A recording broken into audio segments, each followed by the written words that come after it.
Get your ears wrapped around the Golden State Media Concepts Basketball Podcast. All the scoop you need to know from college basketball to the NBA and even March Madness. News of your rising stars. Topics on and off the hardwood. This is the Golden State Media Concepts Basketball Podcast.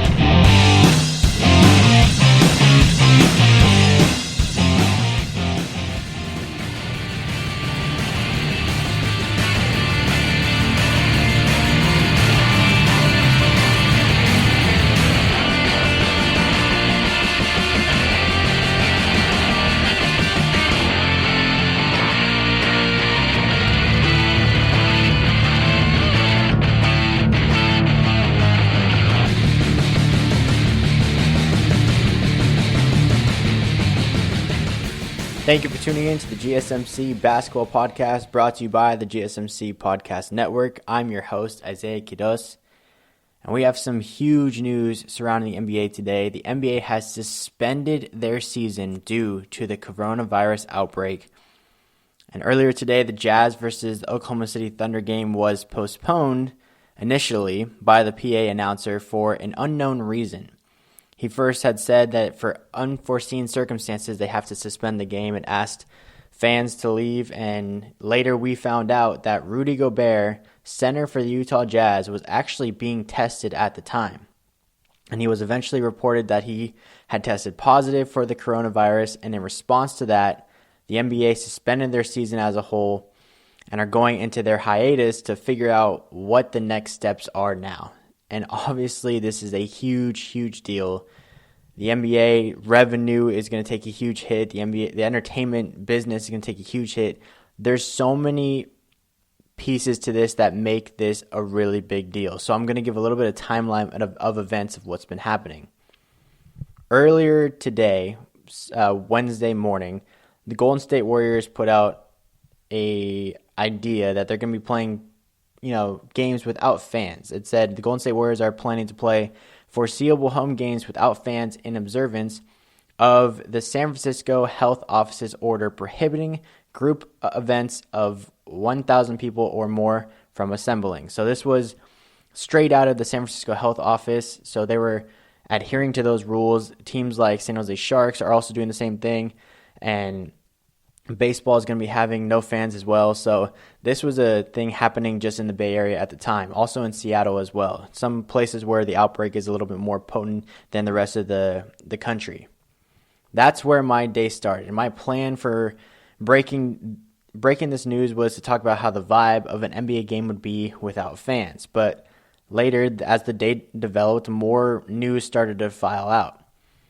The NBA's Board of Governors shared a consensus on Wednesday to continue the season playing games without fans in arenas amid a coronavirus crisis. The commissioner, Adam Silver, is expected to move in that direction with a decision on Thursday. So the Board of Governors is mostly made up of owners within the league of all the teams that are present. So for the most part, several teams were willing to put the games on hiatus, but the rest just wanted to move forward toward eliminating fans from arenas to continue playing games. So the league-wide consensus was that they were going to continue playing. They were going to continue competing during these regular season games just without fans, and so that they can limit the chance of a coronavirus outbreak. So at this point, that was where the decision was going. They were going to have a final word said by Thursday morning from Adam Silver. Then there were even ideas of having teams that were in cities more affected by the coronavirus maybe playing the majority of their games in other locations. That would have been a terrible idea because you don't take people that are in a bad populated area with the coronavirus outbreak and put it in an area where there isn't any, because that's how it spreads. So that was a really bad idea that happened early on. And not only that, during this time, the NCAA also released a statement saying their big tournament, March Madness, will be played without fans in attendance. Only essential staff and limited family would be in attendance. That's all the news as of now, but I don't see their season continuing either. How can the NCAA continue their regular season when the NBA, their father league in terms of basketball, their professional level of basketball is being suspended. How can they, put out their amateurs in college basketball into situations where they could potentially be at risk for a coronavirus outbreak themselves? So I feel like that's kind of where the direction is going in the sports world. And then, so to go back to what I was talking about earlier, the Thunder versus Jazz game was about to tip off, but Rudy Gobert tested positive for the coronavirus. He wasn't even in the arena that night. They had kept him away just in case. He was having symptoms. He was listed as out by Dan Snyder with an illness. Then he was questionable before being fully ruled out. A little bit of confusion there between Coach Dan Snyder and the PR for the Utah Jazz. Gobert was said to feel strong, felt good. So there was a chance that even though he was going through all these tests, that he was going to play. But finding out he tested positive, obviously, for coronavirus, there's no way he was going to be able to play. But he felt well enough, too. So I thought that was very interesting that he was physically ready to play this game, despite having symptoms of this, despite having this virus itself. But he was still willing to play, still physically capable to play. So not a lot of effect on him thus far, but he is a person that is in peak shape. He's one of the younger people in the NBA, so maybe that has some of it to do with it. What's crazy to me, though, is that Rudy Gobert just a few games ago was joking around about the coronavirus. Not joking in terms of what he was saying about it, but after he had finished a brief press conference with the media in a media room, because now they're not allowed into the locker rooms, Rudy Gobert, before leaving, touched every single little audio equipment that was there, microphones, recorders, kind of to joke about this idea that, contact has to be forbidden between players and media. And for him to joke around about that and then later find out that he's actually tested positive for coronavirus, all that audio equipment going to the media could potentially be carrying the virus. So definitely not something to joke about. Definitely something he's going to regret seeing in the later days, I'm sure. Jazz and Thunder players were immediately put back into the locker rooms and officially in quarantine. Jazz put out this statement saying, "This morning, a player on the Utah Jazz tested negative for influenza, strep throat, and an upper respiratory infection. The individual's symptoms diminished over the course of today. However, in a precautionary measure and in consultation and cooperation with NBA medical staff and Oklahoma health officials, the decision was made to test for the coronavirus. A preliminary positive result came back right before tip-off of the Utah Jazz-Oklahoma City game. Subsequently, the decision was correctly made by the NBA to postpone the game. When it was determined that the individual would be tested, we immediately informed the league office. The health and safety of our players, our organization, those throughout our league, and all those potentially impacted by this situation are paramount in our discussions. We are working closely with the CDC, Oklahoma, and Utah state officials and the NBA to determine how to best move forward as we gather more information. The individual is currently in the care of health officials in Oklahoma City. In coordination with the NBA and state officials, we will provide updates at the appropriate time." Then they started to try and figure out who and where has Gobert been in contact with, because obviously he tests positive and he hasn't even felt the symptoms up to this point. We don't know how long he's actually been carrying this virus. So he could potentially have given it to a bunch of players and teams and media people and so on and so forth throughout the league. Jazz over the last 2 weeks have played the Toronto Raptors, Detroit Pistons, Boston Celtics, those teams most recently, but then also the Knicks, the Cavs, and the Wizards as well. So players from teams that the Jazz have played within the past 10 days are being told to self-quarantine, according to Brian Windhurst. So even if you don't necessarily know if you have it, teams are advising players to self-quarantine, basically lock themselves down for a couple weeks, get that test, make sure that they're okay, make sure they're not feeling any symptoms. And not only that, the last game that Gobert played in was against the Toronto Raptors. An official working that game, Courtney Kirkland, he was set to work tonight, Wednesday night, in a game between the Pelicans and the Kings. Upon hearing this news, he was not seen on the court. Courtney was not seen on the court prior to the game tipping off.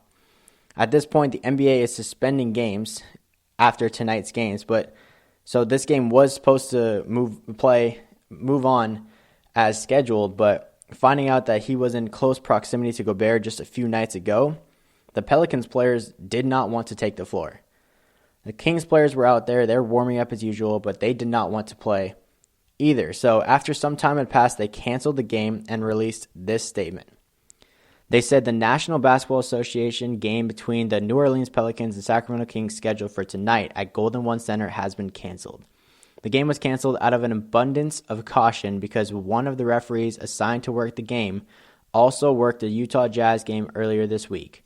Earlier tonight, the NBA announced that a player on the Utah Jazz has preliminary tested positive for coronavirus. In my opinion, that game should not have been played anyway. And the other games happening at the time between the Hawks and the Knicks and the Mavericks and the Nuggets probably shouldn't have been played either, but they ensued. Those games finished on, but more on those later. But it's just, during a time like this, it just seemed so careless to continue on with this rather than just shut it down right then and there. You already know the NBA season is about to be suspended, so why finish out these games when you don't really know the repercussions of everything that's happening around you, what the lasting effects are going to be, or if they're even in danger at that time being. So at around 8:14, the Thunder players were allowed to leave, but the Jazz players were still at the Oklahoma City arena. The Jazz remained quarantined in Oklahoma City. They needed to coordinate with Oklahoma and Salt Lake City public health organizations before they can go back to Utah. The Jazz apparently were sitting in their locker room, lined up in a circle. They all had masks over their face, and they're going to be tested by Oklahoma officials for the virus. This is according to Royce Young, also reporting with Woj. So nurses finished testing the Jazz players who were at the arena and will process it overnight. For now, players are staying at the arena and are not permitted to fly home. They're exploring chartering buses to get the team back to Utah. The results of the Jazz players' tests should be available in roughly 4 hours. This was a couple hours ago. And the plans are being made for the Jazz players to stay overnight at the arena. Other team personnel is still being tested at the team hotel.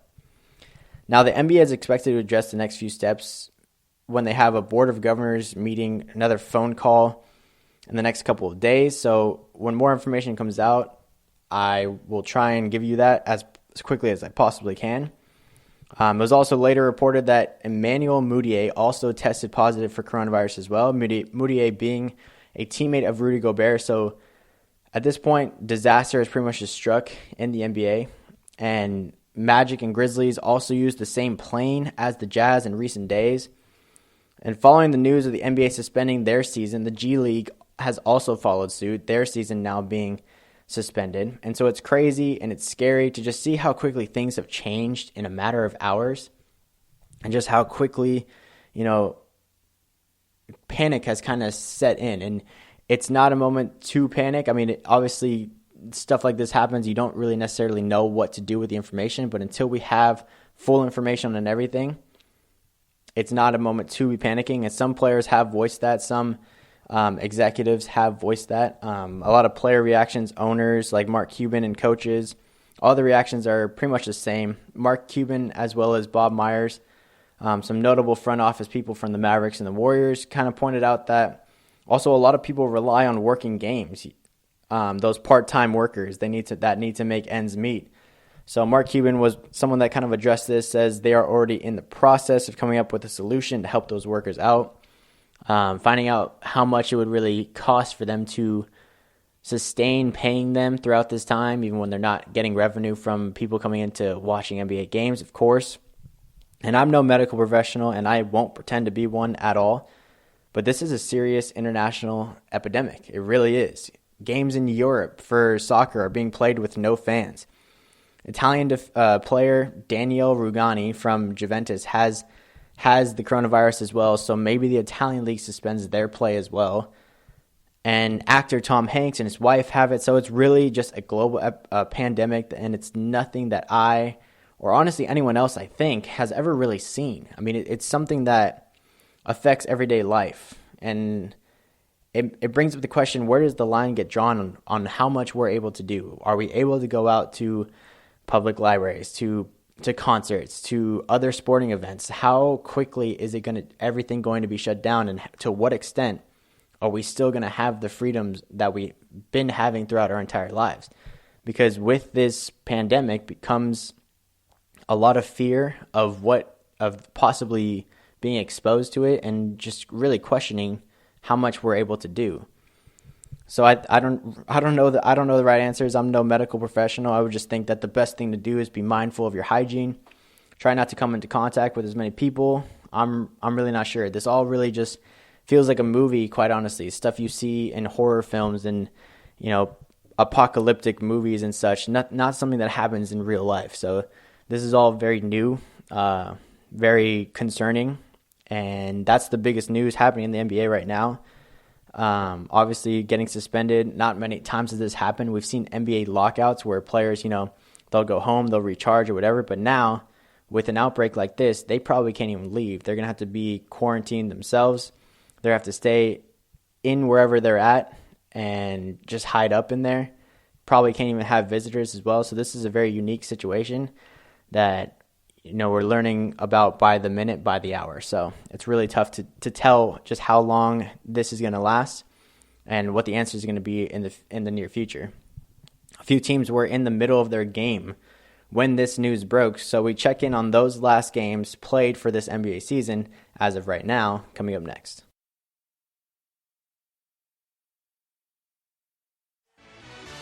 Are you looking for the very best NFL and college football podcast? Then check out the GSMC Football Podcast. Get the latest football news both on and off the field. From the NFL Draft to trades to the rumor mill to the NFL Combines, they got you covered. That's GSMCpodcast.com/football-podcast. Get updates on college rivalries, game day insights, and much, much more. It's football talk the way you want it. This show eats, sleeps, and breathes football. Don't forget to like them on Facebook and follow them on Twitter. Visit GSMCpodcast.com for more info.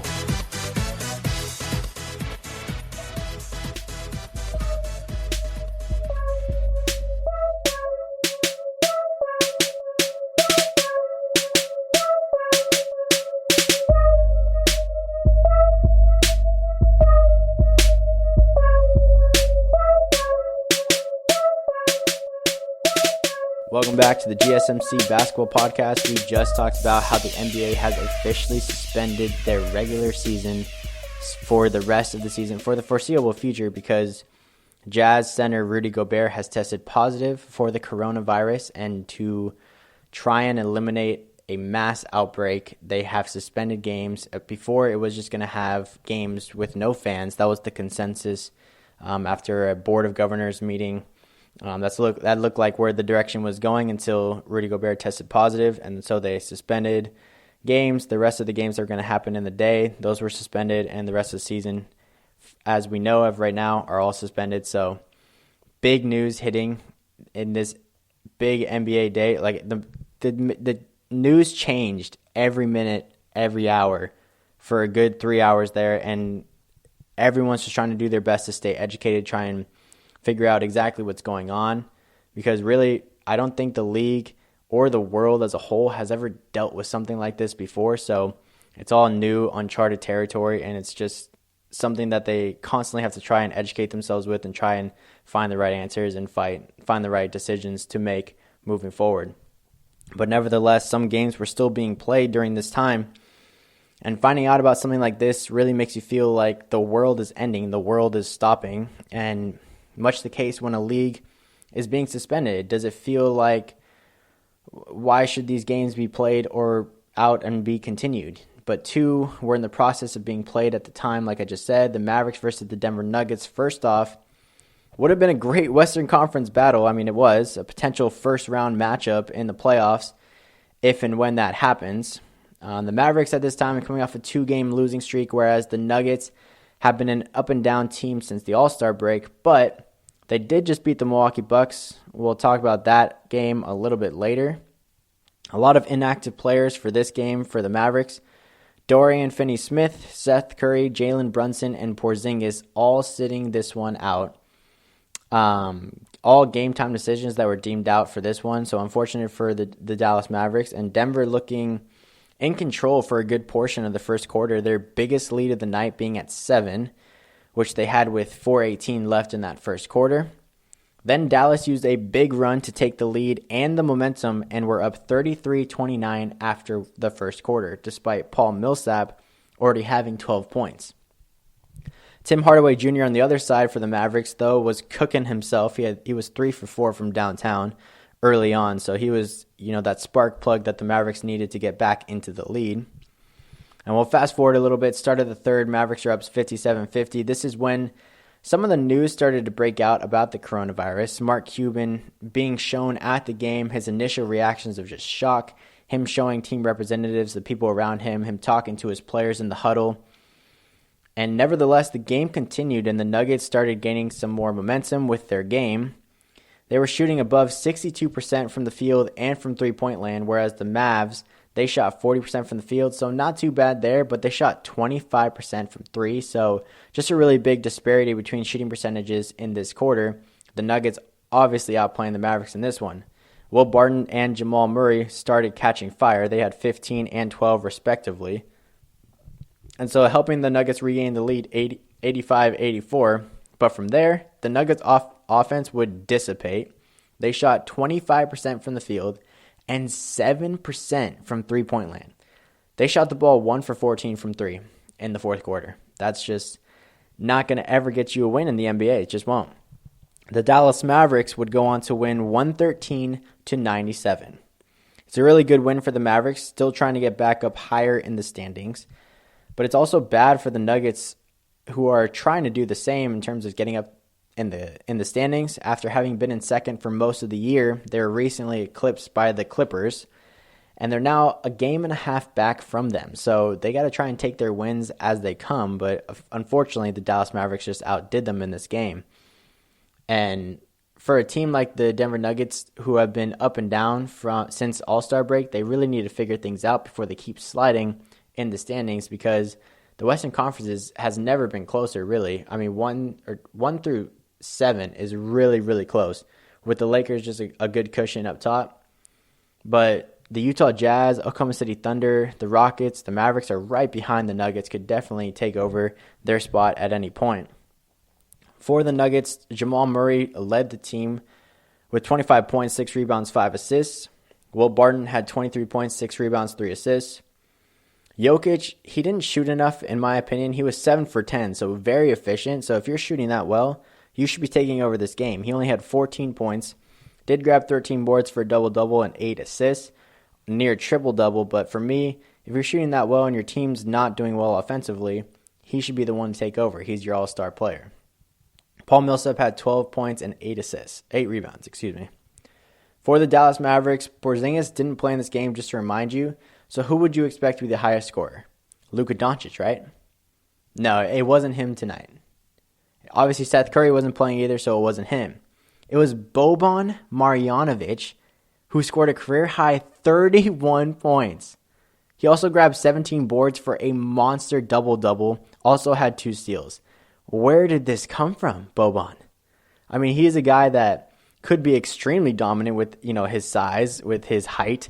And if he can get a little bit of skill and ability, he can do this night in, night out. So it's a really good sign for the Dallas Mavericks, especially since they have, Dwight Powell go down with an injury. So if somehow Boban can consistently put up numbers like this, obviously not to this extreme, then it'd be a much needed help for Luka and Porzingis. Luka himself had a good game at 28 points, 6 rebounds, 9 assists with 2 steals. Maxi Kleber, who's been playing really well as of late, had 15 points, 4 rebounds, and then Hardaway Jr. added 14 points and 5 rebounds. After the game, both coaches obviously asked about the suspension of the league. Both of them really not sure what are the long-term implications of what's going on, just trying to stay as educated and up-to-date as they can be. Honestly, same here. Denver coach Mike Malone saying that he really has no idea what's going on, and that's pretty much how I'm sure most of the league feels, how most of the world really does feel. That's not the only game that was being played when the news broke, though. Atlanta was going up against New York. 2 teams at the bottom of the Eastern Conference with not a lot to play for, but pride itself. The Hawks coming off a thrilling double overtime win against Charlotte. whereas the Knicks had just lost to the Washington Wizards. So this game started and it looked bad for the Hawks early on after having gone down by a large margin early. They were basically playing catch-up from the beginning all the way to the end. Being down by as many as 23 at one point, the Hawks found themselves trailing 96-78 going into the fourth quarter. This is where the Hawks would really start to make their case for a comeback, though. Trae Young was a man possessed in this quarter, almost single-handedly putting the Hawks back into this game. He had 27 points in the fourth quarter alone of the Hawks' 40 points total in this quarter. During this impressive display of offense, though, is when the people in the arena would learn of the NBA news themselves to keep it with the timeline, just to keep you updated. With less than a minute to go, the Knicks, seeing their lead disappear, Julius Randle hit a big fadeaway shot to put them up 118-113 with 56 seconds to play. But Trae and the Hawks weren't done. Trae would pull up from the logo, practically half court, and would hit it to bring them within 2 with 46 seconds left. On the ensuing play for the Knicks, Randle would miss another fadeaway that he attempted, and Trae Young raced the other way to put up a layup high off the glass to tie the game 118 with 15 seconds left. That was the first time the game was tied since 2-2 to start the game. The Knicks led the entire game. The Knicks had a chance to win it, having Peyton drive to the lane, but Cam Reddish would knock the ball away before he could even get a shot off, and that would send them to overtime. Trae Young would cool off for overtime, only managing 2 points from the foul line, whereas Julius Randle would score 7 and help the Knicks take this game 136-131. With the game essentially out of reach, the crowd started chanting Vince Carter to get back into the game, and during a timeout, he actually was able to get back out there, and the Knicks players, they backed off him because they had already had a huge lead, and he pulled up from 3, and he hit it. And it was a huge moment. This is significant because knowing now that the NBA is being suspended, this could be it for him. So, class move from the New York Knicks to just let him have a shot. The 43-year-old player in an NBA record 22nd year, potentially having this be the way that his career ends. I mean, I can't imagine how he must have felt. What an odd way for him to call it a career. He said that at least he was glad he made his last basket, though. But I can't even... He's thinking that he's got 15 games left. You don't go into this game thinking, oh, this is my last one, let me make the best of it. Instead, he finds out very late in the game when, the game's going into overtime. And in garbage minutes, he does hit a big 3, which, is a nice way to finish it off if it is the way he walks away from the game. But it's just such an odd way for it all to end, from just the league suspending play. So it'll be really interesting to see if he does come back, if this is it. After the game, of course, no one really talked about the game itself, though. Trae Young said, quote, "I couldn't care less about the game. The safety of everyone is the most important thing," end quote. And for the Knicks, they had played the Jazz just a few weeks ago, so who knows what was going through their heads. I mean, having just played the Jazz a few weeks ago with Rudy Gobert and Emmanuel Mudiay both having the coronavirus, who knows really if they were affected by it, if because they were affected by it, maybe the Hawks were affected by it too. I mean, there's just so many questions that circle around this. Nevertheless, though, Trae Young, he went off in this game, 27 points in the fourth quarter alone, finished with 42, also 2 rebounds and 11 assists for a nice double-double. John Collins had 22 points, 15 rebounds with 2 steals and a block.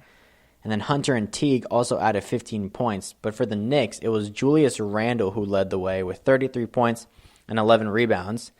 RJ Barrett had 26 points, 5 rebounds, 4 assists with 2 steals and a block. And Robinson had 16 points, 6 rebounds with a steal and 2 blocks. So that would end that game. Coming up, we'll talk about the 2 best teams in the NBA dropping their most recent games. So stay with us.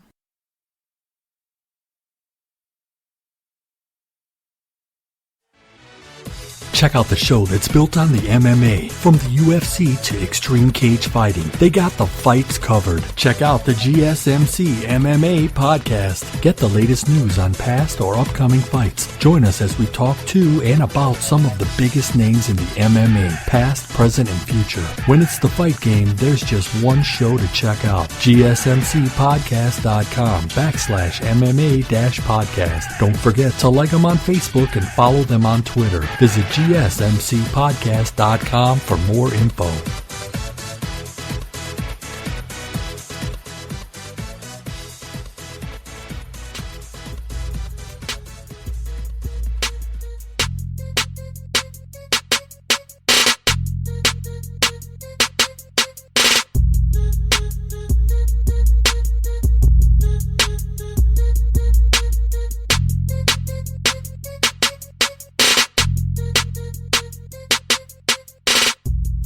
Welcome back to the GSMC Basketball Podcast. We just talked about the last two games being played. Upon hearing this news that the NBA will suspend their season, there were a couple more games scheduled for this day, but two of them, finding out the news during their game, they finished those out. The other ones wouldn't be played between the Jazz and also the Pelicans and the Kings game as well. So those games being suspended, but two games were still left over. Dallas Mavericks beating the Denver Nuggets from Boban Jovanovic, playing fantastic basketball, getting a career-high 31 points, also grabbing 17 boards for a monster double-double. And also the Atlanta Hawks falling in overtime after having beaten the Charlotte Hornets in double OT their previous game. They lost to the New York Knicks despite Trae Young going off in the fourth quarter, bringing them back and scoring 27 in that quarter. Could it potentially be Vince Carter's last game ever? Who knows? We'll honestly see. But going back earlier in the week, there were a couple of big games that happened. The Lakers coming off an impressive weekend beating the Milwaukee Bucks, who are the best team in the Eastern Conference, best team in the NBA, and also beating the Los Angeles Clippers, a team they hadn't been able to beat so far that season. So big games for them. Very impressive. The Nets, on the other hand, coming off firing their coach, Kenny Atkinson, and Jacques Vaughn taking over, but winning his first game as interim head coach. So he's looking to build off of that. But nevertheless, they're up against the Lakers, the team that's second best in the NBA from a record standpoint. And they're also on a 4-game winning streak, while the Nets themselves are a team that's under 500. The Lakers in this one would extend their lead to their biggest of the game at 11 at one point in the first quarter. But the Nets would fight back, and the Lakers would still lead 33-27 at the end of it. But they were led by Avery Bradley, who had 8 points building off his good game against the Clippers in their previous game. The Nets would fight back in the second, but the Lakers would have the lead at halftime, 58-56. The momentum that the Nets built in the second quarter kind of bled into the third. After scoring 11 in the second quarter, Dinwiddie would score another 11 points to guide the Nets to outscore the Lakers 33-22 and to take a 9-point lead, their biggest of the game heading into the fourth. This is where the game would get crazy. Though the Lakers would make little pushes here and there, the Nets maintained control and had their 9-point lead again with 5:40 left to play. And that's as big as the lead would balloon, though. I mean, as the two superstars of LA started making some big plays, most notably AD hitting a big three-pointer, getting fouled. Didn't hit the free throw, though. He brought them within 3 points. And then LeBron slicing through the lane to bring them within 1. AD would then hit a three from straight on to tie the game with 42 seconds left. Spencer Dinwiddie of the Nets responded really well by driving on Avery Bradley and then pulling up from the elbow to take the lead again with 28 seconds left. Now, with a chance to tie or take the lead, LeBron drove down the lane and had a clear and open look to lay it in after having spinning his defender and knocking him down on the floor. It was a great move, but somehow he went up with his left hand and he missed the layup. Point blank, just straight missed the layup. A scram for the loose ball would see the Lakers get it back for one more chance with 5.1 on the clock, and LeBron would get it again. He would drive in the lane again, but as it collapsed, 4 players clogged the lane. He kicked it out to a wide open Anthony Davis on the wing, and he would hit back iron and it would fall out. The Nets would hold on to shock the Lakers and win 104-102. The Lakers, with that loss, was their first loss at home since February 6th. It was also 4 of the last 7 losses for the Lakers where they lost to teams under 500. So that's why I mentioned that earlier, because for whatever reason, more consistently than not, the Lakers have lost teams under 500, which shouldn't happen too often when a team as good as they are going up against a team that are not great competition. But I feel like because of the exhaustion of how good their games were, their previous 2 games in the Bucks and the Clippers, they probably couldn't get up as much for this game. Maybe even were a little bit sluggish, and they just didn't look the same team that just beat 2 of the best teams in the NBA. Dinwiddie had this to say. He said, "It feels good because it's a high-quality opponent on the road for a team that is doing its best right now to continue to find itself. Obviously, we've gone through injuries and the coaching change as well. There's been a ton of ups and downs, and they're one of the top, 3 teams in the league, right? The championship contenders, Lakers, Clippers, and Bucks. So it's big for a team that's learning and going to try and be a championship to add this win," end quote. So that's true. I mean, this Nets team has had a lot of controversy around them throughout the season, with KD being out the whole season, with Kyrie being out for most of the season, with players like LeVert being hurt early on, and them barely being in a playoff spot right now, but just losing their head coach by firing them. So a lot's been going on with this team, and for them to get a win against the Lakers is impressive, very impressive. And Dinwiddie would actually lead the Nets himself, 23 points, 4 rebounds, 7 assists. Karis LeVert would have 22 points, 7 rebounds, 4 assists, with 2 steals and a block.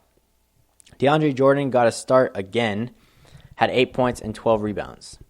Now for the Lakers, the 2 All-Stars, they showed up. LeBron scored 29 points, had 12 rebounds, 9 assists. It's too bad LeBron couldn't get 1 more point, though, because I saw a stat that whenever he scores 30 points, they basically never lose. So he was 1 away from that. Anthony Davis had 26 points and 8 rebounds, and then Kyle Kuzma had 14 points, 5 rebounds. Avery Bradley, though, after he had those 8 points in the first quarter, really strong start, he only finished with 10 points. So a little disappointing there for him. But now the Nets, they're on a 3-game win streak. The Lakers aren't the only big team to have lost, though, within the last few days. The Milwaukee Bucks dropped another one, making that 3 in a row. I mean, that's absolutely insane. They hadn't even lost back-to-back all year, but that happened last game. But for this game, after losing again, that's 3 in a row. So that's just unprecedented. They've lost 12 on the year and 3 of them being in a row. I mean, that just doesn't make sense. But to pump the brakes a little bit, there's a reason why. The reason why was not only Giannis was out with a minor knee sprain, but speaking on that actually real quickly, he's looking like he would have been ready for their game against the Celtics if the season had continued. So it wasn't a huge deal there. He just missed the last 2 games. But not only that, Bledsoe was out for this game. George Hill was out for this game. DiVincenzo was out for this game. Middleton was out for this game. And Brook Lopez. They all didn't play in this game. Different knocks and bruises here and there, and they just wanted to rest them and really regroup, recharge. And honestly, this is a good time for them to do it when Giannis isn't playing anyway against a good Denver Nuggets team. But still, having that many players out, it was just a recipe for disaster from the beginning. They lose this game 109-95.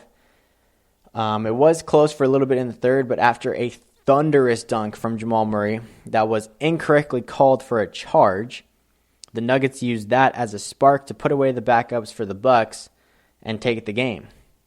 The Nuggets are now the second team to have beaten the Bucks twice this year, and in fact, they swept them for their season series, the first one being 127-115. Honestly, the most impressive win of the season for the Denver Nuggets. Kyle Korver, in the absence of pretty much everyone on the Milwaukee Bucks, led all scorers with 23 points, grabbed 4 rebounds and 4 assists. Sterling Brown had 16 points, 6 rebounds, and then Robin Lopez had 11 points and 5 rebounds. Denver Nuggets were led by Jamal Murray, who had 21 points, 5 rebounds, 6 assists. Paul Millsap had a double-double with 20 points and 10 rebounds. Jeremy Grant had 19 points, 6 rebounds. Harris had 15. Will Barton had 13 points. And so one name's missing. Where is Jokic? Well, he had an off night. I mean, it was a good night to be not good because obviously the Bucks missing everyone. But he was 4 for 13 from the field, only had 10 points. But then again, he did grab 9 rebounds and 7 assists. So almost did he have a very, very quiet double or triple-double. So he did get it done in other aspects of his game. This isn't a big deal for the Bucks. They're still 6.5 up on the Raptors in second place. And not always going to have that many players out, obviously. But for the Nuggets, it's a good morale booster. It's good for their quest to get higher in the standings. But of course, we know that they lost their next game to Dallas. We talked about it earlier.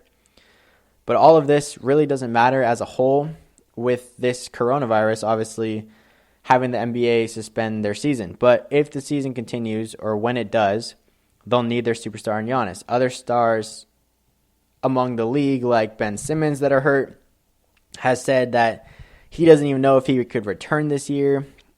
He has nerve impingement in his back, got that injury against the Bucks a few weeks ago. And so if the season had continued, he doesn't even know if he would have played the rest of the season. So not to say that it's good that the NBA season is suspended, because it's not. It really isn't. But it could be good for the Sixers, who would get their superstar back, maybe in time for the rest of the regular season to be played out, for maybe just the playoffs to start right then and there. But he's also a player that didn't rule out surgery, so who knows how long really he'll be out. Joel Embiid, also another star that's out, that's actually returned Wednesday night before the news about the NBA being suspended happened. That game had already been completed. He was out with a shoulder injury for a couple of weeks. But in his return, it saw a Sixers win. 124-106, beating the Detroit Pistons. And Embiid actually had a great game at 30 points and 14 rebounds. So an impressive outing for him after missing quite a few games. But with the season being suspended, though, a big question, at least that I have, is will the regular season be continued from where it left off? Because if that's the case, it could change some things for teams that have had injuries like the Nets and a playoff spot right now.